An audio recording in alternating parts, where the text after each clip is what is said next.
সরবরাহের বিপরীতে চাহিদা বাড়ায় বিশ্ববাজারে ঊর্ধ্বমুখী সয়াবিন বীজের দাম। শুক্রবার প্রতি বুশেলের দাম 0.45% বেড়ে বিক্রি হয়েছে $10.57। যদিও সপ্তাহ ব্যবধানে 0.45% আর মাস ব্যবধানে দাম কমেছে 0.05%।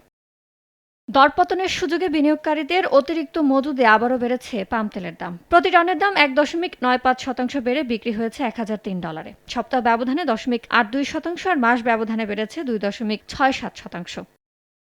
কৃষ্ণ সাগর দিয়ে সরবরাহ সংকটের পাশাপাশি চাহিদা বাড়ায় বাড়ছে সূর্যমুখী তেলের দামও। প্রতি 10 কেজির দাম 0.64% বেড়ে $6.78 দাঁড়িয়েছে। সপ্তাহ ব্যবধানে দাম বেড়েছে 3.19% আর এক মাসের ব্যবধানে দাম বেড়েছে 6.35%। গেল এক মাসের মধ্যে সর্বোচ্চ দামে বিক্রি হচ্ছে ক্যানোলা। প্রতি টনের দাম 0.80% বেড়ে দাঁড়িয়েছে $859.26। সপ্তাহ ব্যবধানে দাম বেড়েছে 2.53% আর মাস ব্যবধানে 7.17%।